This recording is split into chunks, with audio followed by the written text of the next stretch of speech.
ਪਿਆਰੇ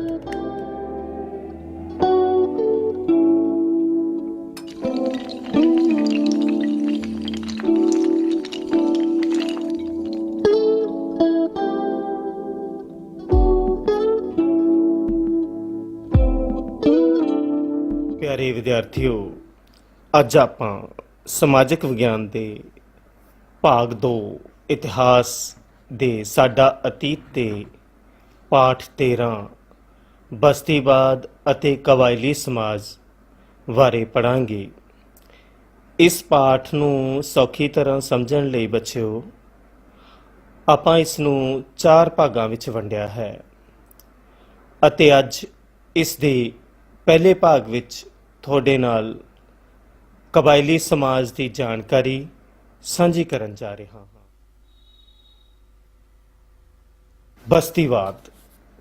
ਬਸਤੀਵਾਦ ਇੱਕ ਰਾਜ ਦੁਆਰਾ ਕਿਸੇ ਹੋਰ ਰਾਜ ਦੀ ਆਰਥਿਕ ਅਤੇ ਸਮਾਜਿਕ ਲੁੱਟ ਹੈ। ਇਸ ਦਾ ਉਦੇਸ਼ ਸਿਰਫ ਆਪਣੇ ਰਾਜ ਦਾ ਵਿਸਤਾਰ ਕਰਨਾ ਹੁੰਦਾ ਹੈ, ਜਿਵੇਂ ਅੰਗਰੇਜ਼ਾਂ ਨੇ ਵੱਖ-ਵੱਖ ਦੇਸ਼ਾਂ ਤੇ ਕਬਜ਼ਾ ਕਰਕੇ ਕੀਤਾ। ਉਹਨਾਂ ਨੇ ਆਪਣੇ ਲਾਭ ਲਈ, ਧਨ ਕਮਾਉਣ ਲਈ ਅਤੇ ਵੱਖ-ਵੱਖ ਦੇਸ਼ਾਂ ਦੇ ਸਮਾਜਾਂ ਦੀ ਲੁੱਟ ਕਰਨ ਲਈ ਉਹਨਾਂ ਤੇ ਕਬਜ਼ਾ ਕੀਤਾ। ਸੋ ਇਸ ਤਰ੍ਹਾਂ ਬਸਤੀਵਾਦ ਇੱਕ ਰਾਜ ਦੁਆਰਾ ਹੋਰ ਕਿਸੇ ਰਾਜ ਦੀ ਆਰਥਿਕ ਅਤੇ ਸਮਾਜਿਕ ਲੁੱਟ ਹੈ। ਹੁਣ ਆਪਾਂ ਕਬੀਲੇ ਬਾਰੇ ਜਾਣਦੇ ਹਾਂ ਕਿ ਕਬੀਲਾ ਕੀ ਹੈ। ਕਬੀਲਾ ਪਰਿਵਾਰ ਦੇ ਅਜਿਹੇ ਸਮਾਜਿਕ ਸਮੂਹ ਨੂੰ ਕਿਹਾ ਜਾਂਦਾ ਹੈ ਜਿਸ ਦੇ ਇੱਕ ਵਿਸ਼ੇਸ਼ ਨਾਂ ਕਰਕੇ ਉਸ ਨੂੰ ਜਾਣਿਆ ਜਾਂਦਾ ਹੈ, ਜਿਨ੍ਹਾਂ ਦੀ ਬੋਲੀ ਸਾਂਝੀ ਹੁੰਦੀ ਹੈ, ਕਾਰੋਬਾਰ ਇੱਕ ਕਿਸਮ ਦਾ ਹੁੰਦਾ ਹੈ, ਸੱਭਿਆਚਾਰਕ ਇਕਸਾਰਤਾ ਹੁੰਦੀ ਹੈ ਅਤੇ ਨਿਸ਼ਚਿਤ ਖੇਤਰ ਵਿੱਚ ਰਹਿੰਦਾ ਹੈ ਜਾਂ ਘੁੰਮਦਾ ਫਿਰਦਾ ਹੈ। ਕਬੀਲਾ ਇੱਕ ਪਰਿਵਾਰ ਨੁਮਾ ਸਮਾਜ ਹੁੰਦਾ ਹੈ ਜੋ ਆਪਣੇ ਇੱਕ ਵਿਸ਼ੇਸ਼ ਨਾਂ ਕਰਕੇ ਜਾਣਿਆ ਜਾਂਦਾ ਹੈ, ਜਿਨ੍ਹਾਂ ਦੀ ਆਪਣੀ ਬੋਲੀ ਹੁੰਦੀ ਹੈ, ਕਾਰੋਬਾਰ ਆਪਣੇ ਢੰਗ ਦਾ ਹੁੰਦਾ ਹੈ, ਸੱਭਿਆਚਾਰ ਇਕਸਾਰਤਾ ਹੁੰਦੀ ਹੈ, ਜਿਨ੍ਹਾਂ ਦੇ ਆਪਸ 'ਚ ਸੁਭਾਅ ਵੀ ਮਿਲਦੇ ਜੁਲਦੇ ਹਨ, ਨਿਸ਼ਚਿਤ ਖੇਤਰ ਵਿੱਚ ਰਹਿੰਦੇ ਹਨ ਜਾਂ ਇੱਕ ਸੀਮਿਤ ਖੇਤਰ ਵਿੱਚ ਹੀ ਘੁੰਮਦੇ ਫਿਰਦੇ ਹਨ। ਸੋ ਆਪਾਂ ਨੂੰ ਇਸ ਵੱਖ-ਵੱਖ ਕਬੀਲਿਆਂ ਦੀਆਂ ਤਸਵੀਰਾਂ ਰਾਹੀਂ ਸਮਝਾਉਣ ਦੀ ਕੋਸ਼ਿਸ਼ ਕੀਤੀ ਗਈ ਹੈ। ਭਾਰਤ ਦੇ ਵੱਖ-ਵੱਖ ਕਬਾਇਲੀ ਲੋਕਾਂ ਦੀਆਂ ਕੁਝ ਤਸਵੀਰਾਂ ਆਪਾਂ ਨੂੰ ਇੱਥੇ ਦਿਖਾਈਆਂ ਗਈਆਂ ਹਨ ਕਿ ਉਹਨਾਂ ਦਾ ਪਹਿਰਾਵਾ ਕਿਵੇਂ ਦਾ ਹੈ, ਵੱਖ-ਵੱਖ ਢੰਗ ਦੇ ਨਾਲ ਉਹ ਰਹਿੰਦੇ ਹਨ, ਪਹਿਰਾਵਾ ਵੀ ਵੱਖ-ਵੱਖ ਹੈ, ਉਹਨਾਂ ਦੇ ਨਾਚ ਗਾਣੇ, ਬੋਲਣ ਦਾ ਢੰਗ, ਖਾਣਾ ਪੀਣਾ ਸਭ ਅਲੱਗ-ਅਲੱਗ ਹੈ ਅਤੇ ਉਹ ਆਪਣੀ ਇਸ ਸਹੂਲਤ, ਆਪਣੇ ਇਲਾਕੇ ਦੀ ਸਹੂਲਤ ਨਾਲ ਆਪਣੇ ਆਪ ਦਾ ਜੀਵਨ ਪ੍ਰਵਾਹ ਕਰਦੇ ਹਨ, ਆਪਣੇ ਆਪ ਨੂੰ ਉਵੇਂ ਦੇ ਜੀਵਨ ਵਿੱਚ ਢਾਲ ਲੈਂਦੇ ਹਨ ਜਿਵੇਂ ਦਾ ਉਹਨਾਂ ਦਾ ਆਲਾ ਦੁਆਲਾ ਹੁੰਦਾ ਹੈ। ਸੋ ਅੱਗੇ ਜਾ ਕੇ ਆਪਾਂ ਇਸ ਬਾਰੇ ਹੋਰ ਵਿਸਥਾਰ ਨਾਲ ਪੜ੍ਹਾਂਗੇ। ਇਹ ਤਸਵੀਰਾਂ ਸਾਨੂੰ ਭਾਰਤ ਦੇ ਵੱਖ-ਵੱਖ ਕਬਾਇਲੀ ਲੋਕਾਂ ਬਾਰੇ ਦੱਸਦੀਆਂ ਹਨ ਕਿ ਸਾਡੇ ਕਬੀਲੇ ਕਿਵੇਂ ਦੇ ਹਨ ਅਤੇ ਉਹਨਾਂ ਦਾ ਰਹਿਣ ਸਹਿਣ ਕਿਵੇਂ ਦਾ ਹੈ। ਸੋ ਆਓ ਆਪਾਂ ਜਾਣੀਏ ਸਾਡਾ ਕਬਾਇਲੀ ਸਮਾਜ ਕਿਵੇਂ ਦਾ ਹੈ। ਤੁਸ ਕਬਾਇਲੀ ਸਮਾਜ ਬਾਰੇ ਜਾਣਨ ਲਈ ਬੱਚਿਓ ਆਪਾਂ ਨੂੰ ਇਹਨਾਂ ਬਾਰੇ ਜਾਣਨ ਦੀ ਤੇ ਹੋਰ ਖੋਜ ਦੀ ਲੋੜ ਪੈਂਦੀ ਹੈ। ਤਾਂ ਆਪਾਂ ਦੇਖਦੇ ਹਾਂ ਜੋ ਸਾਡੀ ਕਿਤਾਬ ਵਿੱਚ ਆਪਾਂ ਨੂੰ ਦੱਸਿਆ ਗਿਆ ਹੈ ਕਿ ਕਬਾਇਲੀ ਸਮਾਜ ਜਾਂ ਆਦਿਵਾਸੀ ਲੋਕ ਭਾਰਤ ਦੀ ਆਬਾਦੀ ਦਾ ਇੱਕ ਮਹੱਤਵਪੂਰਨ ਹਿੱਸਾ ਹਨ, ਖਾਸ ਹਿੱਸਾ ਹਨ ਇਹ ਸਾਡੇ ਦੇਸ਼ ਦਾ। ਸੰਨ 1991 ਈਸਵੀ ਦੀ ਜਨਗਣਨਾ ਭਾਰਤ ਵਿੱਚ ਜਨਗਣਨਾ ਹਰ 10 ਸਾਲ ਬਾਅਦ ਕੀਤੀ ਜਾਂਦੀ ਹੈ, ਜਿਵੇਂ ਹੁਣ 2021 ਦੇ ਵਿੱਚ ਹੋਣੀ ਸੀ ਤੇ ਉਹਦੀ ਹੁਣ ਤੋਂ ਤਿਆਰੀ ਅਸੀਂ ਸ਼ੁਰੂ ਕੀਤੀ ਹੋਈ ਹੈ। ਤੇ ਇਸ ਅਨੁਸਾਰ ਇਹਨਾਂ ਆਦਿਵਾਸੀਆਂ ਦੀ ਆਬਾਦੀ ਲਗਭਗ 15,955,000 ਅਤੇ 160 ਸੀ ਤੇ ਇਹ ਉਸ ਵੇਲੇ ਦੇ ਅੰਕੜੇ ਹਨ। ਇਹਨਾਂ ਕਬੀਲਿਆਂ ਦਾ ਸਭ ਤੋਂ ਵੱਡਾ ਹਿੱਸਾ ਕਈ ਰਾਜਾਂ ਜਿਵੇਂ ਰਾਜਸਥਾਨ, ਜਿਵੇਂ ਇਹ ਆਪਾਂ ਨੂੰ ਨਕਸ਼ੇ ਵਿੱਚ ਦਿਖਾਇਆ ਗਿਆ ਹੈ। ਨੰਬਰ 1 ਤੇ ਜੋ ਨਕਸ਼ਾ ਸਾਡੇ ਕੋਲ ਆ ਰਿਹਾ ਹੈ, ਉਹਦੇ ਵਿੱਚ ਜੋ ਲਾਲ ਕੀਤਾ ਹੋਇਆ ਭਾਗ ਹੈ ਉਹ ਰਾਜਸਥਾਨ ਨੂੰ ਦਰਸਾਉਂਦਾ ਹੈ ਕਿ ਰਾਜਸਥਾਨ ਵਿੱਚ ਬਹੁਤ ਵੱਡੀ ਗਿਣਤੀ ਵਿੱਚ ਕਬੀਲੇ ਰਹਿੰਦੇ ਹਨ। ਫਿਰ ਰਾਜਸਥਾਨ ਹੈ, ਰਾਜਸਥਾਨ, ਫਿਰ ਗੁਜਰਾਤ ਹੈ, ਫਿਰ ਬਿਹਾਰ, ਉੜੀਸਾ, ਮੱਧ ਪ੍ਰਦੇਸ਼ ਵਿੱਚ ਇਹ ਕਬੀਲੇ ਰਹਿੰਦੇ ਸਨ। ਸੋ ਇਹ ਸਾਨੂੰ ਇੱਥੇ ਨਕਸ਼ਿਆਂ ਰਾਹੀਂ ਦਰਸਾਏ ਗਏ ਹਨ, ਜਿਸ ਨਾਲ ਕਿ ਅਸੀਂ ਛੇਤੀ ਕੀਤੇ ਸਮਝ ਸਕਦੇ ਹਾਂ ਕਿ ਸਾਡੇ ਭਾਰਤ ਵਿੱਚ ਇਹਨਾਂ ਕਬੀਲਿਆਂ ਦੇ ਵੱਡੇ ਹਿੱਸੇ ਇਹਨਾਂ ਰਾਜਾਂ ਵਿੱਚ ਰਹਿੰਦੇ ਸਨ ਅਤੇ ਉਹ ਆਪਣੇ ਢੰਗ ਦਾ ਵੱਖ-ਵੱਖ ਤਰ੍ਹਾਂ ਦਾ ਜੀਵਨ ਬਤੀਤ ਕਰਦੇ ਸਨ। ਇਹਨਾਂ ਰਾਜਾਂ ਤੋਂ ਇਲਾਵਾ ਆਦਿਵਾਸੀ ਕਈ ਛੋਟੇ ਰਾਜਾਂ ਵਿੱਚ ਵੀ ਰਹਿੰਦੇ ਸਨ, ਜਿਵੇਂ ਕਿ ਸਿੱਕਮ, ਗੋਆ, ਮਿਜ਼ੋਰਮ ਅਤੇ ਕੇਂਦਰ ਸ਼ਾਸਿਤ ਪ੍ਰਦੇਸ਼ਾਂ ਦਾਦਰਾ, ਨਗਰ ਹਵੇਲੀ ਅਤੇ ਲਕਸ਼ਦੀਪ ਆਦਿ। ਇਹਨਾਂ ਰਾਜਾਂ ਵਿੱਚ ਵੀ ਆਦਿਵਾਸੀ ਰਹਿੰਦੇ ਸਨ, ਪਰ ਘੱਟ ਗਿਣਤੀ ਵਿੱਚ। ਥੋੜੇ ਛੋਟੇ ਕਬੀਲੇ ਸਨ, ਉਹ ਜਿਹੜੇ ਰਾਜਸਥਾਨ, ਗੁਜਰਾਤ, ਮੱਧ ਪ੍ਰਦੇਸ਼, ਬਿਹਾਰ, ਇਹਨਾਂ ਰਾਜਾਂ ਦੇ ਵਿੱਚ ਵੱਡੀ ਗਿਣਤੀ ਵਿੱਚ ਤੇ ਵੱਡੇ ਕਬੀਲੇ ਰਿਹਾ ਕਰਦੇ ਸਨ। ਸੋ ਇਹਨਾਂ ਆਦਿਵਾਸੀ ਲੋਕਾਂ ਵਿੱਚੋਂ ਜ਼ਿਆਦਾਤਰ ਲੋਕ ਜਿਵੇਂ ਗੌਂਡ, ਭੀਲ, ਸੰਥਾਲ, ਮਿਜ਼ੋ ਆਦਿ ਸਨ। ਕਬੀਲਿਆਂ ਨਾਲ ਇਹ ਸੰਬੰਧ ਰੱਖਦੇ ਸਨ, ਇਹ ਕਬੀਲਿਆਂ ਦੇ ਨਾਮ ਸੀਗੇ। ਇਹਨਾਂ ਵਿੱਚੋਂ ਗੌਂਡ ਦੀ ਗਿਣਤੀ ਸਭ ਤੋਂ ਵੱਧ ਹੈ। ਇਹਨਾਂ ਕਬੀਲਿਆਂ ਤੋਂ ਇਲਾਵਾ ਹੋਰ ਵੀ ਕਈ ਘੱਟ ਜਨਸੰਖਿਆ ਵਾਲੇ ਕਬੀਲੇ ਹਨ। ਇਹ ਸਾਨੂੰ ਜੋ ਤਸਵੀਰਾਂ ਦੇ ਵਿੱਚ ਦਿਖਾਇਆ ਗਿਆ ਹੈ, ਉੱਪਰ ਗੌਂਡ ਕਬੀਲੇ ਨਾਲ ਸੰਬੰਧਿਤ ਲੋਕ ਦਰਸਾਏ ਗਏ ਹਨ ਤੇ ਉਸ ਤੋਂ ਥੱਲੇ ਤਸਵੀਰ ਵਿੱਚ ਬੱਚਿਓ ਆਪਾਂ ਨੂੰ ਭੀਲ ਕਬੀਲੇ ਦੇ ਨਾਲ ਸੰਬੰਧਿਤ ਲੋਕਾਂ ਦਾ ਚਿੱਤਰ ਦਰਸਾਇਆ ਗਿਆ ਹੈ। ਹੁਣ ਅੱਗੇ ਸਾਡੇ ਕੋਲੇ ਤਸਵੀਰ ਦੇ ਵਿੱਚ ਸੰਥਾਲ ਤੇ ਮਿਜ਼ੋ ਕਬੀਲੇ ਦਰਸਾਏ ਗਏ ਹਨ ਕਿ ਇਹਨਾਂ ਲੋਕਾਂ ਦਾ ਪਹਿਰਾਵਾ ਕਿਵੇਂ ਦਾ ਹੈ, ਇਹ ਕਿਵੇਂ ਦੇ ਨਾਚ ਕਰਦੇ ਸਨ, ਇਹਨਾਂ ਦਾ ਰਹਿਣ ਸਹਿਣ ਕਿਵੇਂ ਦਾ ਸੀ। ਇਹਨਾਂ ਦੇ ਵੱਖ-ਵੱਖ ਪਹਿਰਾਵਿਆਂ ਤੋਂ ਹੀ ਆਪਾਂ ਨੂੰ ਸਮਝ ਲੱਗ ਜਾਂਦੀ ਹੈ ਕਿ ਇਹ ਕਬੀਲੇ ਵੱਖ-ਵੱਖ ਤਰ੍ਹਾਂ ਦੇ ਪਹਿਰਾਵੇ ਪਾਉਂਦੇ ਹਨ। ਇਹਨਾਂ ਦਾ ਆਪਣਾ ਸੱਭਿਆਚਾਰ ਹੁੰਦਾ ਸੀ, ਇਹਨਾਂ ਦੀ ਆਪਣੀ ਬੋਲੀ ਹੁੰਦੀ ਸੀ, ਇਹਨਾਂ ਦਾ ਆਪਣਾ ਭਾਈਚਾਰਾ ਹੁੰਦਾ ਸੀ ਤੇ ਆਪਣੇ ਹੀ ਕਬੀਲਿਆਂ ਦੇ ਰੀਤੀ ਰਿਵਾਜ ਹੁੰਦੇ ਸਨ ਤੇ ਇਹ ਆਪਣਾ ਗੁਜ਼ਾਰਾ ਆਪਣੇ ਕਬੀਲੇ ਦੇ ਵਿੱਚ ਬੜੇ ਸਹਿਜ ਦੇ ਨਾਲ ਬੜਾ ਰਲ ਮਿਲ ਕੇ ਕਰ ਲੈਂਦੇ ਸਨ ਤੇ ਇਹਨਾਂ ਦਾ ਜੋ ਗੁਜ਼ਾਰਾ ਸੀ ਉਹ ਕੁਦਰਤ ਤੇ ਨਿਰਭਰ ਸੀ। ਇਹ ਕੁਦਰਤੀ ਢੰਗਾਂ ਨਾਲ ਆਪਣੇ ਜੀਵਨ ਨਿਰਵਾਹ ਲਈ ਆਪਣਾ ਪ੍ਰਬੰਧ ਕਰਦੇ ਸਨ। ਸੋ ਇਸ ਲਈ ਇਹ ਕੁਦਰਤ ਦੇ ਨਾਲ ਜਾਂ ਪ੍ਰਕਿਰਤੀ ਦੇ ਨਾਲ ਬੜੇ ਜੁੜੇ ਹੋਏ ਸਨ ਤੇ ਇਹਨਾਂ ਦੇ ਰਹਿਣ ਸਹਿਣ ਦੇ ਲਈ ਇਹਨਾਂ ਨੂੰ ਕੋਈ ਜ਼ਿਆਦਾ ਤਰੱਦਦ ਨਹੀਂ ਕਰਨੀ ਪੈਂਦੀ ਸੀ। ਆਪਣੀਆਂ ਲੋੜਾਂ ਨੂੰ ਇਹ ਕਬੀਲੇ ਆਪਸ 'ਚ ਹੀ ਮਿਲ ਕੇ ਆਪਣੇ ਆਲੇ ਦੁਆਲੇ 'ਚੋਂ ਹੀ ਪੂਰਾ ਕਰ ਲਿਆ ਕਰਦੇ ਸਨ।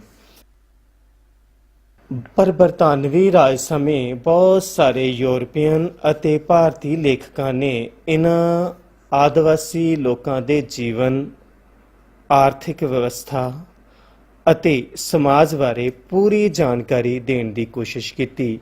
ਇਹਨਾਂ ਤੋਂ ਪਹਿਲਾਂ ਇਹਨਾਂ ਕਬੀਲਿਆਂ ਬਾਰੇ ਕੋਈ ਨਹੀਂ ਜਾਣਦਾ ਸੀ, ਪਰ ਜਿਵੇਂ ਅੰਗਰੇਜ਼ੀ ਰਾਜ ਸਾਡੇ ਦੇਸ਼ ਵਿੱਚ ਆਇਆ, ਉਹਨਾਂ ਦੇ ਕਰਕੇ ਬੜੇ ਯੂਰਪੀਅਨ ਅਤੇ ਭਾਰਤੀ ਲੇਖਕ ਇੱਥੇ ਭਾਰਤ ਵਿੱਚ ਆਏ।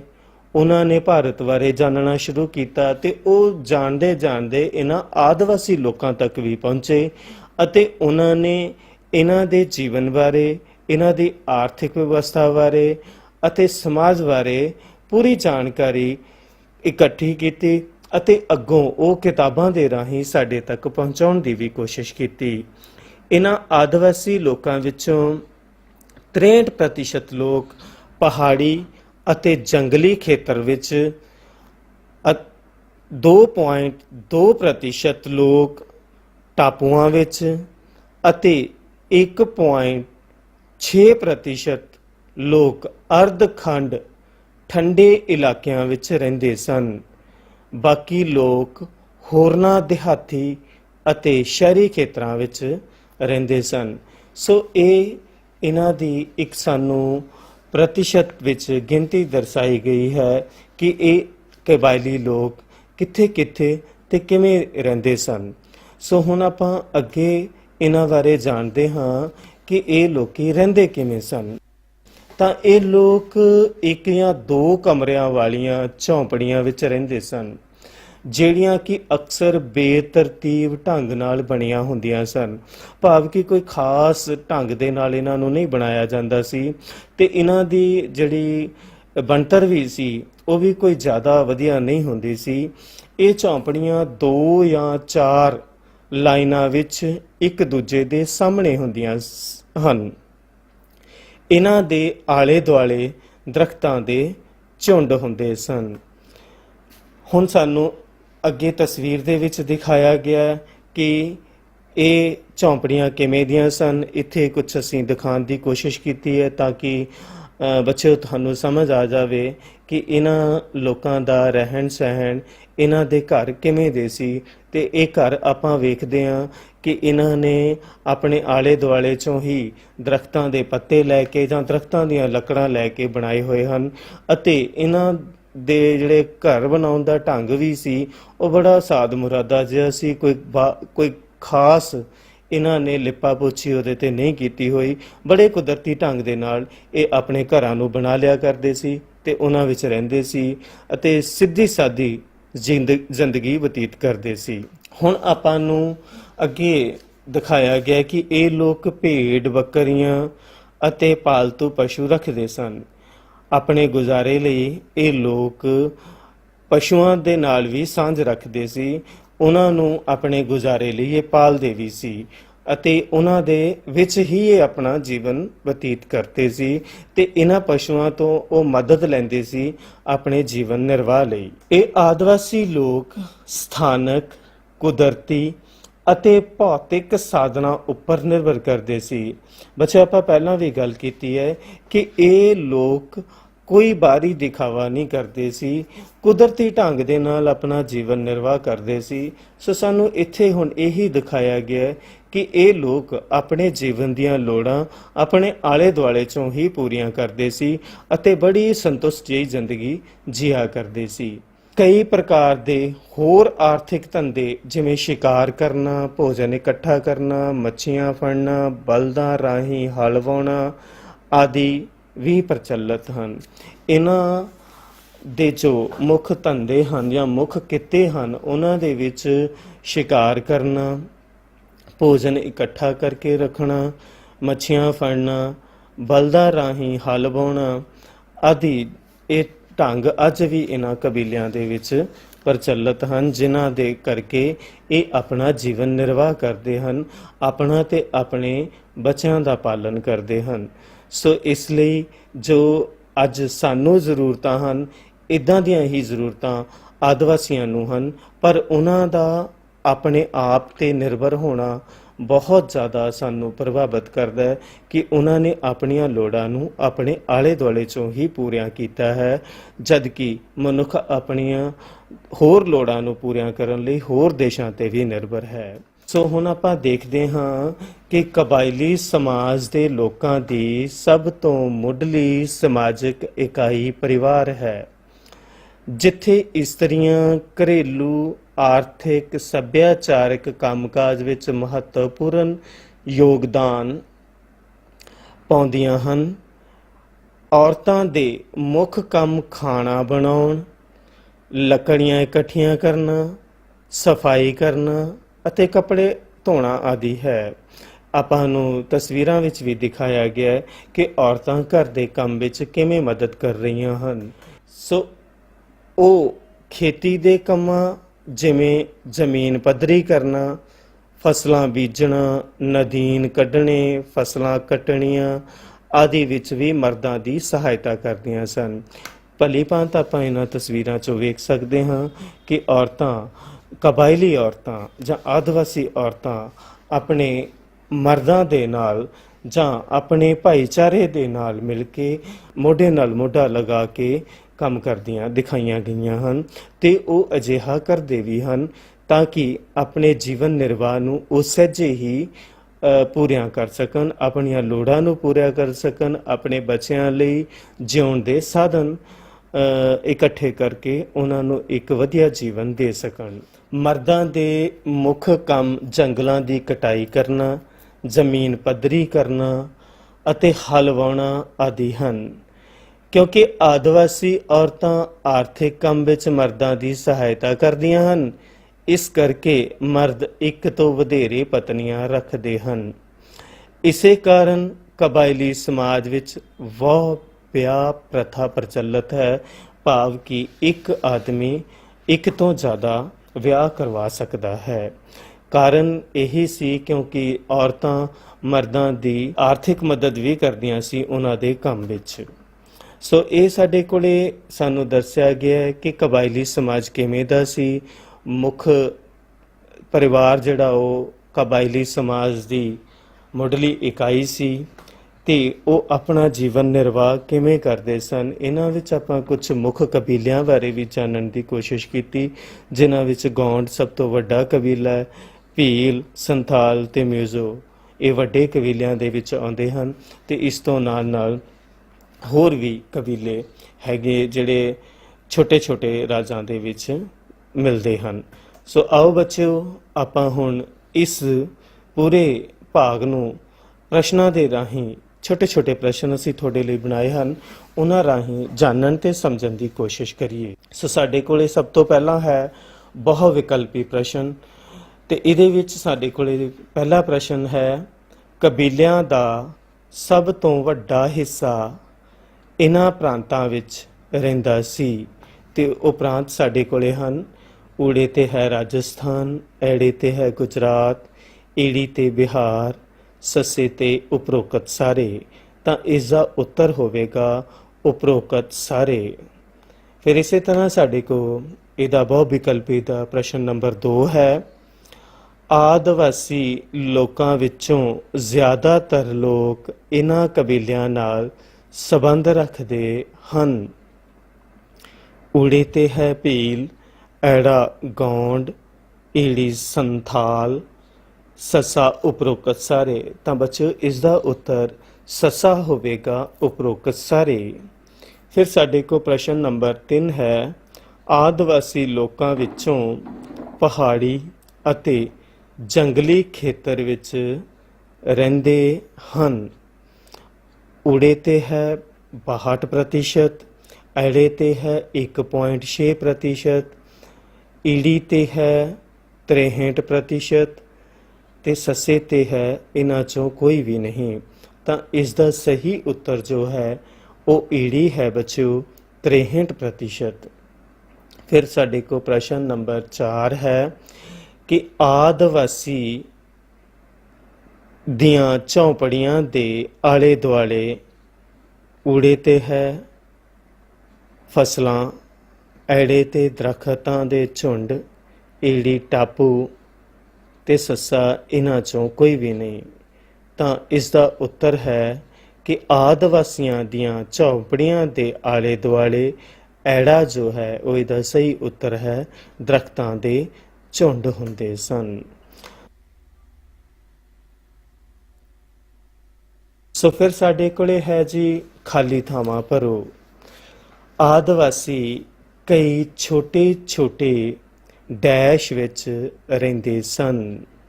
ਤਾਂ ਇਸ ਦਾ ਹੈ ਉੱਤਰ ਰਾਜਾਂ ਵਿੱਚ ਰਹਿੰਦੇ ਸਨ। ਕਬੀਲਿਆਂ ਵਿੱਚ ਗੌਂਡ ਦੀ ਡੈਸ਼ ਸਭ ਤੋਂ ਵੱਧ ਸੀ ਗਿਣਤੀ। ਖਾਲੀ ਥਾਂ ਵਿੱਚ ਆਏਗਾ ਗਿਣਤੀ। ਫਿਰ ਨੰਬਰ 3 ਤੇ ਹੈ ਆਦਿਵਾਸੀਆਂ ਦੀਆਂ ਝੌਂਪੜੀਆਂ ਡੈਸ਼ ਢੰਗਾਂ ਦੀਆਂ ਬਣੀਆਂ ਹਨ। ਤਾਂ ਇਸ ਦਾ ਉੱਤਰ ਹੋਏਗਾ ਬੇਤਰਤੀਬੇ ਢੰਗਾਂ ਦੀਆਂ ਬਣੀਆਂ ਹੋਈਆਂ ਹਨ। ਆਦਿਵਾਸੀ ਲੋਕ ਭੇਡਾਂ, ਬੱਕਰੀਆਂ ਅਤੇ ਡੈਸ਼ ਪਸ਼ੂ ਪਾਲਦੇ ਸਨ। ਤਾਂ ਇਸ ਦਾ ਉੱਤਰ ਆਏਗਾ ਖਾਲੀ ਥਾਂ ਦੇ ਵਿੱਚ ਪਾਲਤੂ ਪਸ਼ੂ ਪਾਲਦੇ ਸਨ। ਫਿਰ ਨੰਬਰ 5 ਤੇ ਹੈ ਸਾਡੇ ਕੋਲੇ ਆਦਿਵਾਸੀ ਇੱਕ ਤੋਂ ਵਧੇਰੇ ਡੈਸ਼ ਰੱਖਦੇ ਹਨ। ਤਾਂ ਇਸ ਦੇ ਵਿੱਚ ਆਏਗਾ ਪਤਨੀਆਂ ਰੱਖਦੇ ਹਨ। ਨੰਬਰ 6 ਤੇ ਸਾਡੇ ਕੋਲ ਖਾਲੀ ਥਾਂ ਹੈ। ਮਰਦਾਂ ਦਾ ਮੁੱਖ ਕੰਮ ਜੰਗਲਾਂ ਦੀ ਡੈਸ਼ ਕਰਨਾ, ਹਲ ਵਾਹੁਣਾ ਆਦਿ ਹੈ।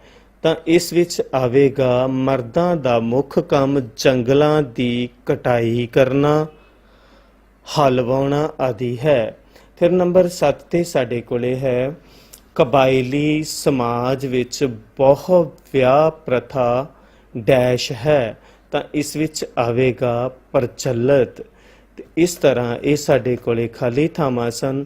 ਹੁਣ ਸਾਡੇ ਕੋਲੇ ਕੁਝ ਇੱਕ ਪ੍ਰਸ਼ਨ ਹਨ ਜਿਨ੍ਹਾਂ ਰਾਹੀਂ ਅਸੀਂ ਇਸ ਪਾਠ ਨੂੰ ਹੋਰ ਜ਼ਿਆਦਾ ਸਮਝਣ ਦੀ ਕੋਸ਼ਿਸ਼ ਕਰਾਂਗੇ।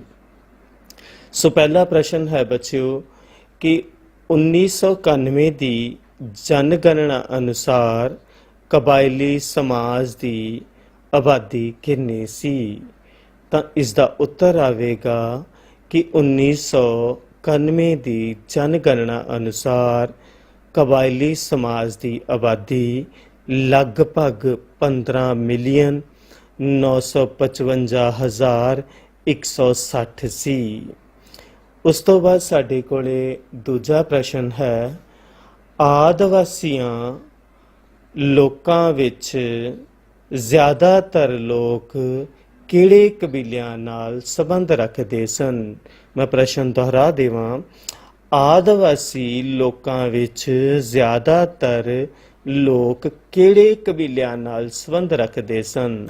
ਤਾਂ ਇਸ ਦਾ ਉੱਤਰ ਹੋਵੇਗਾ ਬੱਚਿਓ ਕਿ ਆਦਿਵਾਸੀ ਲੋਕਾਂ ਵਿੱਚ ਜ਼ਿਆਦਾਤਰ ਲੋਕ ਗੌਂਡ, ਭੀਲ, ਸੰਥਾਲ, ਮਿਊਜ਼ੋ ਆਦਿ ਕਬੀਲਿਆਂ ਨਾਲ ਸੰਬੰਧ ਰੱਖਦੇ ਸਨ। ਫਿਰ ਸਾਡੇ ਕੋਲ ਪ੍ਰਸ਼ਨ ਨੰਬਰ 3 ਹੈ ਕਿ ਬਰਤਾਨਵੀ ਰਾਜ ਸਮੇਂ ਯੂਰਪੀ ਅਤੇ ਭਾਰਤੀ ਲੇਖਕਾਂ ਨੇ ਆਦਿਵਾਸੀ ਲੋਕਾਂ ਬਾਰੇ ਕੀ ਜਾਣਕਾਰੀ ਦੇਣ ਦੀ ਕੋਸ਼ਿਸ਼ ਕੀਤੀ? ਤਾਂ ਇਸ ਦਾ ਉੱਤਰ ਹੋਵੇਗਾ ਕਿ ਬਰਤਾਨਵੀ ਰਾਜ ਸਮੇਂ ਯੂਰਪੀ ਅਤੇ ਭਾਰਤੀ ਲੇਖਕਾਂ ਨੇ ਆਦਿਵਾਸੀ ਲੋਕਾਂ ਬਾਰੇ ਉਹਨਾਂ ਦੇ ਜੀਵਨ, ਆਰਥਿਕ ਵਿਵਸਥਾ ਅਤੇ ਸਮਾਜ ਬਾਰੇ ਜਾਣਕਾਰੀ ਦੇਣ ਦੀ ਕੋਸ਼ਿਸ਼ ਕੀਤੀ। ਸੋ ਪ੍ਰਸ਼ਨ ਨੰਬਰ ਸਾਡੇ ਕੋਲੇ ਹੁਣ 4 ਹੈ ਕਿ ਆਦਿਵਾਸੀ ਲੋਕਾਂ ਵਿੱਚੋਂ ਕਿੰਨੇ ਪ੍ਰਤੀਸ਼ਤ ਲੋਕ ਟਾਪੂਆਂ ਅਤੇ ਅਰਧ-ਖੰਡ ਠੰਡੇ ਇਲਾਕਿਆਂ ਵਿੱਚ ਰਹਿੰਦੇ ਸਨ? ਪ੍ਰਸ਼ਨ ਆਪਾਂ ਦੁਹਰਾ ਦਈਏ ਕਿ ਆਦਿਵਾਸੀ ਲੋਕਾਂ ਵਿੱਚੋਂ ਕਿੰਨੇ ਪ੍ਰਤੀਸ਼ਤ ਲੋਕ ਟਾਪੂਆਂ ਅਤੇ ਅਰਧ-ਖੰਡ ਠੰਡੇ ਇਲਾਕਿਆਂ ਵਿੱਚ ਰਹਿੰਦੇ ਸਨ? ਤਾਂ ਇਸ ਦਾ ਉੱਤਰ ਹੈ ਬੱਚਿਓ ਟਾਪੂਆਂ ਵਿੱਚ 2.2%, ਅਰਧ-ਖੰਡ ਠੰਡੇ ਇਲਾਕਿਆਂ ਵਿੱਚ 1.6% ਲੋਕ ਰਹਿੰਦੇ ਸਨ। ਉਸ ਤੋਂ ਅੱਗੇ ਸਾਡੇ ਕੋਲ 5ਵਾਂ ਪ੍ਰਸ਼ਨ ਹੈ ਆਦਿਵਾਸੀ ਲੋਕ ਕਿਹੜੇ ਸਾਧਨਾਂ ਉੱਪਰ ਨਿਰਭਰ ਕਰਦੇ ਸਨ? ਤਾਂ ਇਸ ਦਾ ਉੱਤਰ ਹੈ ਕਿ ਆਦਿਵਾਸੀ ਲੋਕ ਸਥਾਨਕ, ਕੁਦਰਤੀ ਅਤੇ ਭੌਤਿਕ ਸਾਧਨਾਂ ਉੱਪਰ ਨਿਰਭਰ ਕਰਦੇ ਸਨ। ਫਿਰ ਸਾਡੇ ਕੋਲ 6 ਨੰਬਰ ਤੇ ਪ੍ਰਸ਼ਨ ਹੈ ਕਬਾਇਲੀ ਸਮਾਜ ਦੇ ਲੋਕਾਂ ਦੀ ਸਭ ਤੋਂ ਮੁੱਢਲੀ ਇਕਾਈ ਹੈ। ਪ੍ਰਸ਼ਨ ਆਪਾਂ ਦੁਹਰਾ ਦਈਏ ਕਿ ਕਬਾਇਲੀ ਸਮਾਜ ਲੋਕਾਂ ਦੀ ਸਭ ਤੋਂ ਮੁੱਢਲੀ ਇਕਾਈ ਕੀ ਹੈ? ਤਾਂ ਇਸ ਦਾ ਉੱਤਰ ਹੈ ਪਰਿਵਾਰ। ਫਿਰ ਸਾਡੇ ਕੋਲੇ 7ਵਾਂ ਪ੍ਰਸ਼ਨ ਹੈ ਕਬਾਇਲੀ ਸਮਾਜ ਦੀਆਂ ਇਸਤਰੀਆਂ ਕਿਹੜੇ ਕੰਮ ਵਿੱਚ ਮਹੱਤਵਪੂਰਨ ਯੋਗਦਾਨ ਦਿੰਦੀਆਂ ਹਨ? ਤਾਂ ਇਸ ਦਾ ਉੱਤਰ ਹੈ ਬੱਚਿਓ ਘਰੇਲੂ, ਆਰਥਿਕ, ਸੱਭਿਆਚਾਰਕ ਕੰਮਾਂ ਵਿੱਚ। ਹੁਣ ਸਾਡੇ ਕੋਲੇ ਹੈ ਕਿ ਸਹੀ ਮਿਲਾਨ ਕਰੋ। ਇਹਦੇ ਭਾਗ ਊੜਾ ਦੇ ਵਿੱਚ ਆਪਾਂ ਨੂੰ ਦਿੱਤਾ ਹੋਇਆ ਕਬਾਇਲੀ ਸਮਾਜ, ਜਨਗਣਨਾ, ਦਿਹਾਤੀ ਕੇਂਦਰੀ, ਲਕਸ਼ਦੀਪ, ਆਰਥਿਕ ਧੰਦੇ, ਬਹੁ ਵਿਆਹ। ਤੇ ਐੜੇ ਭਾਗ ਦੇ ਵਿੱਚ ਹੈ ਸ਼ਿਕਾਰ ਕਰਨਾ, ਆਦਿਵਾਸੀ ਸ਼ਾਸਤ ਪ੍ਰਦੇਸ਼, ਸ਼ਹਿਰੀ, ਵਧੇਰੇ ਪਤਨੀਆਂ 1991। ਤੋਂ ਆਓ ਆਪਾਂ ਹੁਣ ਮਿਲਾਨ ਕਰੀਏ ਕਬਾਇਲੀ ਸਮਾਜ, ਆਦਿਵਾਸੀ। ਐੜੇ ਭਾਗ ਦੇ ਅਸੀਂ ਆਦਿਵਾਸੀ ਨਾਲ ਇਸ ਦਾ ਮਿਲਾਨ ਕਰਾਂਗੇ। ਜਨਗਣਨਾ ਐੜੇ ਭਾਗ ਦੇ ਨਾਲ 1991 ਨਾਲ ਜਨਗਣਨਾ ਦਾ ਮਿਲਾਨ ਕਰਾਂਗੇ। ਦਿਹਾਤੀ ਕੇਂਦਰੀ ਤਾਂ ਇਸ ਦਾ ਮਿਲਾਨ ਅਸੀਂ ਸ਼ਹਿਰੀ ਨਾਲ ਕਰਾਂਗੇ। ਲਕਸ਼ਦੀਪ ਐੜੇ ਭਾਗ ਦੇ ਸ਼ਾਸਤ ਪ੍ਰਦੇਸ਼ ਨਾਲ ਅਸੀਂ ਇਸ ਦਾ ਮਿਲਾਨ ਕਰਾਂਗੇ। ਆਰਥਿਕ ਧੰਦੇ ਐੜੇ ਭਾਗ ਵਿੱਚ ਸ਼ਿਕਾਰ ਕਰਨਾ ਨਾਲ ਅਸੀਂ ਇਸ ਦਾ ਮਿਲਾਨ ਕਰਾਂਗੇ। ਤਾਂ ਉਸ ਤੋਂ ਅੱਗੇ ਹੈ ਸਾਡੇ ਕੋਲੇ ਬਹੁ ਵਿਆਹ, ਤਾਂ ਇਸ ਦਾ ਸਾਡੇ ਕੋਲੇ ਐੜੇ ਭਾਗ ਦੇ ਨਾਲ ਮਿਲਾਨ ਹੋਵੇਗਾ ਵਧੇਰੇ ਪਤਨੀਆਂ। ਇਸ ਤਰ੍ਹਾਂ ਬੱਚਿਓ ਇਹ ਸਾਡਾ ਮਿਲਾਨ ਕਰਨ ਦਾ ਢੰਗ ਸੀਗਾ ਕਿ ਅਸੀਂ ਉਸ ਦੇ ਨਾਲ ਆਪਣੇ ਆਪ ਨੂੰ ਇਸ ਪਾਠ ਦੇ ਨਾਲ ਹੋਰ ਜੋੜ ਸਕੀਏ। ਉਸ ਤੋਂ ਅੱਗੇ ਹੈ ਸਾਡੇ ਕੋਲੇ ਕਿ ਹੇਠ ਲਿਖੇ ਵਾਕਾਂ ਦੇ ਸਾਹਮਣੇ ਸਹੀ ਜਾਂ ਗਲਤ ਦਾ ਨਿਸ਼ਾਨ ਲਗਾਓ। ਸੋ ਆਓ ਆਪਾਂ ਜਾਣੀਏ। ਨੰਬਰ 1 ਤੇ ਸਾਨੂੰ ਦਿੱਤਾ ਹੋਇਆ ਹੈ ਕਬਾਇਲੀ ਸਮਾਜ ਵਿੱਚ ਗੌਂਡ ਕਬੀਲੇ ਦੀ ਗਿਣਤੀ ਸਭ ਤੋਂ ਘੱਟ ਸੀ, ਤਾਂ ਇਹ ਉੱਤਰ ਹੋਵੇਗਾ ਗਲਤ। ਫਿਰ ਸਾਡੇ ਕੋਲੇ ਹੈ ਲੋਕ ਭੇਡਾਂ ਬੱਕਰੀਆਂ ਅਤੇ ਪਾਲਤੂ ਪਸ਼ੂ ਰੱਖਦੇ ਸਨ, ਤਾਂ ਇਸ ਦਾ ਉੱਤਰ ਹੋਵੇਗਾ ਸਹੀ। ਫਿਰ ਸਾਡੇ ਕੋਲ ਹੈ ਕਬਾਇਲੀ ਸਮਾਜ ਵਿੱਚ ਇਸਤਰੀਆਂ ਮਰਦਾਂ ਦੀ ਕੋਈ ਵੀ ਆਰਥਿਕ ਸਹਾਇਤਾ ਨਹੀਂ ਕਰਦੀਆਂ ਸਨ, ਤਾਂ ਇਸ ਦਾ ਉੱਤਰ ਹੋਵੇਗਾ ਬੱਚਿਓ ਗਲਤ। ਫਿਰ ਸਾਡੇ ਕੋਲੇ ਹੈ ਕਬਾਇਲੀ ਸਮਾਜ ਵਿੱਚ ਮਰਦ ਇੱਕ ਤੋਂ ਵਧੇਰੇ ਪਤਨੀਆਂ ਰੱਖਦੇ ਸਨ, ਤਾਂ ਇਹਦਾ ਉੱਤਰ ਆਵੇਗਾ ਸਹੀ। ਫਿਰ ਸਾਡੇ ਕੋਲ ਨੰਬਰ 5 ਤੇ ਹੈ ਕਬਾਇਲੀ ਸਮਾਜ ਦੇ ਲੋਕਾਂ ਦੀ ਸਭ ਤੋਂ ਮੁੱਢਲੀ ਇਕਾਈ ਪਿੰਡ ਸੀ, ਤਾਂ ਇਸ ਦਾ ਉੱਤਰ ਹੋਵੇਗਾ ਗਲਤ। ਸਭ ਤੋਂ ਮੁੱਢਲੀ ਇਕਾਈ ਆਪਾਂ ਪੜ੍ਹੀ ਸੀ ਕਿ ਪਰਿਵਾਰ ਹੈ। ਇਸ ਤਰ੍ਹਾਂ ਬੱਚਿਓ ਇਹ ਕੁਛ ਇੱਕ ਪ੍ਰਸ਼ਨ ਸੀ ਸਾਡੇ ਕੋਲੇ ਜਿਨ੍ਹਾਂ ਦੇ ਨਾਲ ਆਪਾਂ ਇਸ ਜੋ ਹੁਣ ਤੱਕ ਇਸ ਭਾਗ ਵਿੱਚ ਪੜ੍ਹਿਆ ਹੈ ਉਸ ਨੂੰ ਜਾਣ ਸਕਦੇ। ਤੇ ਅੱਗੇ ਸਾਡੇ ਕੋਲੇ ਇੱਕ ਤਸਵੀਰ ਆਪਾਂ ਨੂੰ ਦਿੱਤੀ ਗਈ ਹੈ, ਦੇਖੋ ਅਤੇ ਦੱਸੋ। ਇਹ ਤਸਵੀਰ ਵਿੱਚ ਤੁਸੀਂ ਹੁਣ ਆਪਣੇ ਸ਼ਬਦਾਂ ਵਿੱਚ ਦੱਸਣਾ ਹੈ ਕਿ ਇਸ ਤਸਵੀਰ ਵਿੱਚ ਕੀ ਹੋ ਰਿਹਾ ਹੈ। ਸੋ ਇਹ ਕੁਛ ਇੱਕ ਅੱਜ ਆਪਾਂ ਨੇ ਸਾਡਾ ਜਿਹੜਾ ਪਾਠ ਨੰਬਰ 13 ਹੈ ਉਸ ਵਿੱਚ ਬਸਤੀਵਾਦ ਅਤੇ ਕਬਾਇਲੀ ਸਮਾਜ ਬਾਰੇ ਜਾਣਨ ਦੀ ਕੋਸ਼ਿਸ਼ ਕੀਤੀ। ਉਸ ਦਾ ਆਪਾਂ ਇੱਕ ਭਾਗ ਅੱਜ ਵਿਚਾਰਿਆ ਹੈ ਜਿਸ ਵਿੱਚ ਆਪਾਂ ਨੇ ਕਬਾਇਲੀ ਸਮਾਜ ਬਾਰੇ ਇਹ ਜਾਣਿਆ ਕਿ ਭਾਰਤ ਦੀ ਆਬਾਦੀ ਦਾ ਇੱਕ ਮਹੱਤਵਪੂਰਨ ਹਿੱਸਾ ਹਨ। 1991 ਦੀ ਜਨਗਣਨਾ ਅਨੁਸਾਰ ਤਕਰੀਬਨ ਇਹ 1,59,55,160 ਸੀ, ਜਿਸ ਨੂੰ ਕਿ ਅਸੀਂ ਕਹਾਂਗੇ ਕਿ 15,955,160 ਤੱਕ ਸੀ। ਤੇ ਇਹਨਾਂ ਕਬੀਲਿਆਂ ਦੇ ਸਭ ਤੋਂ ਵੱਡੇ ਹਿੱਸੇ ਰਾਜਸਥਾਨ, ਗੁਜਰਾਤ, ਬਿਹਾਰ, ਉੜੀਸਾ ਤੇ ਮੱਧ ਪ੍ਰਦੇਸ਼ ਵਿੱਚ ਰਹਿੰਦੇ ਹਨ। ਇਹਨਾਂ ਤੋਂ ਇਲਾਵਾ ਆਦਿਵਾਸੀ ਕਈ ਛੋਟੇ ਰਾਜਾਂ ਵਿੱਚ ਵੀ ਰਹਿੰਦੇ ਹਨ, ਜਿਵੇਂ ਸਿੱਕਮ, ਗੋਆ, ਮਿਜ਼ੋਰਮ, ਦਾਦਰਾ ਨਗਰ ਹਵੇਲੀ ਅਤੇ ਲਕਸ਼ਦੀਪ ਆਦਿ ਹਨ। ਤੇ ਲੋਕੀ ਜ਼ਿਆਦਾਤਰ ਇਹਨਾਂ ਚੋਂ ਕਬੀਲਿਆਂ ਦੇ ਵਿੱਚ ਹੀ ਰਹਿੰਦੇ ਹਨ ਅਤੇ ਇਹਨਾਂ ਦੀ ਜਾਣਕਾਰੀ ਸਾਡੇ ਕੋਲੇ ਉਪਲਬਧ ਹੋਈ ਜਦੋਂ ਬਰਤਾਨਵੀ ਰਾਜ ਸਮੇਂ ਯੂਰਪੀਅਨਾਂ ਅਤੇ ਭਾਰਤੀ ਲੇਖਕਾਂ ਨੇ ਇਹਨਾਂ ਦੀ ਆਰਥਿਕ, ਇਹਨਾਂ ਦੇ ਰਹਿਣ ਸਹਿਣ ਬਾਰੇ ਜਾਣਿਆ ਤੇ ਉਹਨਾਂ ਨੂੰ ਆਪਣੀਆਂ ਕਿਤਾਬਾਂ ਦੇ ਵਿੱਚ ਦਰਜ ਕੀਤਾ ਤੇ ਉਹ ਜਾਣਕਾਰੀ ਸਾਡੇ ਤੱਕ ਪਹੁੰਚੀ ਕਿ ਇਹਨਾਂ ਲੋਕਾਂ ਦਾ ਰਹਿਣ ਸਹਿਣ ਕਿਵੇਂ ਦਾ ਹੈ, ਇਹ ਕਿਵੇਂ ਦਾ ਆਪਣਾ ਜੀਵਨ ਗੁਜ਼ਾਰਾ ਕਰਦੇ ਹਨ ਤੇ ਇਹਨਾਂ ਦਾ ਸੱਭਿਆਚਾਰ ਕਿਵੇਂ ਦਾ ਹੈ, ਉਹ ਸਾਨੂੰ ਜਾਣਨ ਦੀ ਉਹਨਾਂ ਨੇ ਮਦਦ ਕੀਤੀ। ਅਤੇ ਅੱਜ ਅਸੀਂ ਜਾਣ ਰਹੇ ਹਾਂ ਕਿ ਇਹ ਸਾਡੇ ਭਾਰਤ ਦਾ ਇੱਕ ਅਨਿੱਖੜਵਾਂ ਅੰਗ ਹਨ ਜੋ ਕਿ ਇੱਕ ਵੱਖਰੀ ਪਹਿਚਾਣ ਰੱਖਦੇ ਹਨ। ਇਹਨਾਂ ਦਾ ਆਪਣਾ ਸੱਭਿਆਚਾਰ ਹੈ, ਆਪਣਾ ਰਹਿਣ ਸਹਿਣ ਹੈ ਤੇ ਆਪਣਾ ਜੀਵਨ ਇਹ ਬਤੀਤ ਬੜੀ ਮਸਤੀ ਨਾਲ ਕਰਦੇ ਹਨ। ਸੋ ਕਬਾਇਲੀ ਸਮਾਜ ਬਾਰੇ ਆਪਾਂ ਨੇ ਥੋੜ੍ਹਾ ਜਿਹਾ ਜਾਣਿਆ, ਇੱਥੋਂ ਦੀਆਂ ਇਸਤਰੀਆਂ ਅਤੇ ਮਰਦਾਂ ਬਾਰੇ ਜਾਣਿਆ ਕਿ ਇਸਤਰੀਆਂ ਮਰਦਾਂ ਦੇ ਕੰਮਾਂ 'ਚ ਮਦਦ ਕਰਦੀਆਂ ਹਨ। ਉਹਨਾਂ ਦਾ ਮੁੱਖ ਕੰਮ ਘਰ ਨੂੰ ਚਲਾਉਣਾ ਹੈ, ਘਰ ਦੇ ਕੰਮਾਂ ਦਾ ਧਿਆਨ ਰੱਖਣਾ ਹੈ ਤੇ ਨਾਲ ਦੀ ਨਾਲ ਆਪਣੇ ਜੀਵਨ ਸਾਥੀ ਦਾ ਜਾਂ ਆਪਣੇ ਪਰਿਵਾਰ ਦੇ ਲਈ ਕੰਮ ਕਰਦੇ ਰਹਿਣਾ ਹੈ। ਸੋ ਇਸ ਤਰ੍ਹਾਂ ਬੱਚਿਓ ਆਪਾਂ ਨੇ ਅੱਜ ਇਸ ਪਾਠ ਵਿੱਚ ਇਹ ਜਾਣਨ ਦੀ ਕੋਸ਼ਿਸ਼ ਕੀਤੀ। ਮੈਨੂੰ ਆਸ ਹੈ ਕਿ ਤੁਸੀਂ ਸਮਝ ਗਏ ਹੋਵੋਗੇ ਕਿ ਅਸੀਂ ਸਾਡੇ ਕਮਾਈਲੀ ਸਮਾਜ ਬਾਰੇ ਜਾਣਨਾ ਸਾਨੂੰ ਜ਼ਰੂਰੀ ਹੈ ਅਤੇ ਅਸੀਂ ਕੁਝ ਜਾਣਿਆ ਵੀ ਹੈ। ਸੋ ਪਿਆਰੇ ਵਿਦਿਆਰਥੀਓ, ਮੈਨੂੰ ਆਸ ਹੈ ਕਿ ਤੁਹਾਨੂੰ ਕਬਾਇਲੀ ਸਮਾਜ ਬਾਰੇ ਚੰਗੀ ਤਰ੍ਹਾਂ ਸਮਝ ਆ ਗਿਆ ਹੋਵੇਗਾ। ਅਗਲੇ ਭਾਗ 2 ਵਿੱਚ ਅਸੀਂ ਫਿਰ ਮਿਲਾਂਗੇ। 19ਵੀਂ ਸਦੀ ਵਿੱਚ ਕਬਾਇਲੀ ਸਮਾਜ ਅਤੇ ਉਸ ਦੀ ਆਰਥਿਕ ਦਸ਼ਾ ਵਿੱਚ ਤਬਦੀਲੀਆਂ ਬਾਰੇ ਆਪਾਂ ਪੜ੍ਹਾਂਗੇ। ਧੰਨਵਾਦ।